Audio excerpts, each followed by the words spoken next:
Hello, West Virginia 4-H All-Stars. My name is Jill Deverick, and I am a 4-H All-Star from Mason County, currently serving as a volunteer leader in Preston County. I'm here to present the 2022 All-Star nomination form. For the most part, this form has not changed much, but there are a few points of clarification that I wanted to share with you today. First of all, we did add the word charting to the 4-H member definition to make it clear when it says 4-H pin that we are specifically saying that the 4-H member must have completed the charting project and received their 4-H pin before they can be nominated as an all-star. There had been some confusion in the past about exactly what pin that is.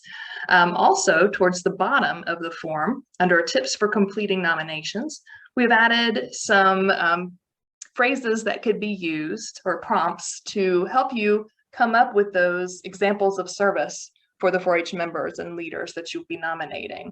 Phrases such as instrumental in completing, mentored younger members at or during, always available and willing to help with, or went above and beyond by, because we want to get some specifics about how the 4-H member or leader has been contributing to your activities and events and to the service that you are providing in your counties. Now, when we get into filling out the form at the bottom, because I am logged on to Google and this is now a Google form, it already knows my email address. But the first thing it will ask is for your email address. Oops. And then when you go to the next page, it's going to want to know your name. So your name is the nominator. Once you get through that, then it asks about the nominee. So you want to include the county that they're from. They're all here available in the pick list. I'll choose Preston. And then, of course, name and so on. So I'll fill these out because they are required fields, of course.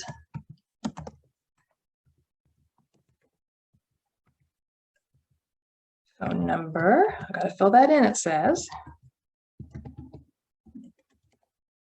Mailing address.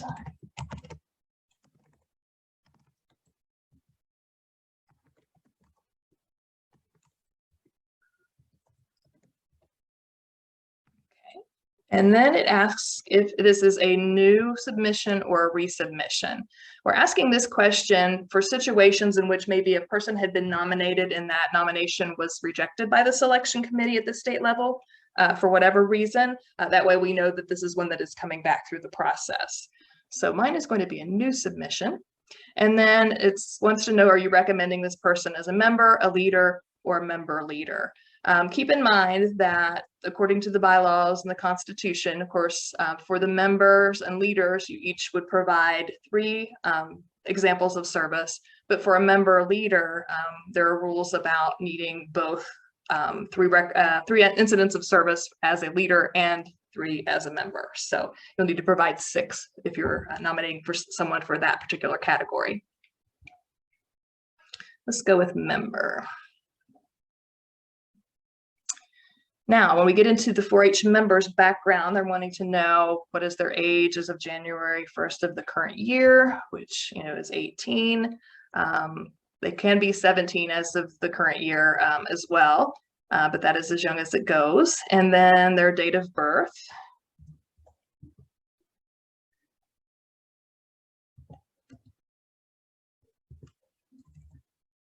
And the year they received their charting pin, 2020.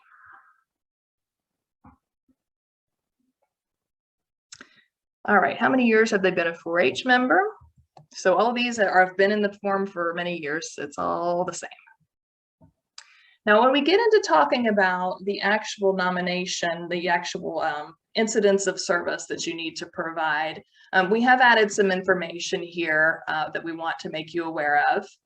And one is this sentence that says, please consider that recognition as an all-star is not a rite of passage after a certain number of years of membership. It's a recognition of significant contributions of service to 4-H in the community. We wanted to put that in there to make it clear that we don't want you to be nominating people that are just showing up. Of course, that's important, but please be more specific so that we can really celebrate the actual contributions that these 4-H members are making or these leaders are making. Something that we added to the next paragraph One of these examples may include service to non-4-H programs. In parentheses, it used to just say not participation, but of course it needs to be participation. We want it to be more than just participation. We want it to be leadership. We want it to be, somebody who comes early and stays late, those kinds of things. And along those same lines, as you're looking at this, as we went further into this, there were words that we had recommended, directed, organized, and so on. But we also recognize that there are people that aren't necessarily going to ever be a leader or somebody who wants to be out front, but they are the people that work very hard, support, prepare. They're behind the scenes and they're contributing above and beyond, but they aren't necessarily always the directors or the organizers. So we wanted to make it clear that we're looking for really both types of people, because it takes all of us to be able to make a difference. We also have provided some additional examples of the examples of service, just to give you more idea. And you will notice as you read through these when you're looking at the form that they are very specific, talking about the number of members that were impacted, the number of events that this person participated in, whether they were the chair of the committee or you did this as part of being an officer or on a camp planning committee or something like that. But it's really, really helpful to the selection committee to have as much detail as you can provide. And on the third example, we did include one that is not a 4-H example. This is a person who is an FFA, and this talks specifically about something significant they did as an FFA member. So that is definitely something that is available to be used if you have a 4-H member or leader who does have significant service outside of 4-H that you could use. So then, of course, you would draft those 3 incidents of service, and then you can add those in here to the form 1, 2, 3. I'm just going to put in something so I can move forward. And then for 4-H members, we have this section on achievements and accomplishments and so on. There was a section previously that asked for projects, their achievements in project work. We opted to take that section out because it isn't necessarily as helpful in determining whether somebody needs to be recognized as a 4-H All-Star as other types of achievements that they may have because of participation in things that they've done. What we have found is this section that talks about achievements, going to state and national events, going to camps and so on, is that sometimes those really supplement the examples of service very well and give us other incidents of service you kind of built into this particular section. So you will want to still provide achievement and activities at the club, county, state, and national level in 4-H. And then, of course, significant things that they have done at 4-H camp, and then other 4-H events like dance weekend or team leader weekend or anything like that. And we did put examples of the types of things that we're looking for there.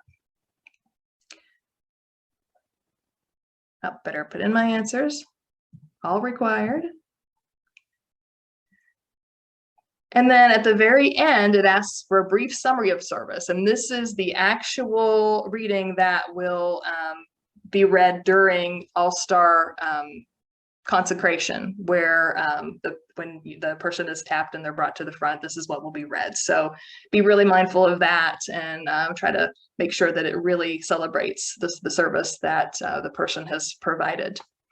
So that's it for a 4-H member. I'm not going to go back through this for a 4-H leader because it's pretty much the same up until the point that you put in the incidents of service. Of course, you don't have to provide achievements in their 4-H club and so on. All that is not necessary for a 4-H leader, but they do need that brief summary at the end to be read during consecration.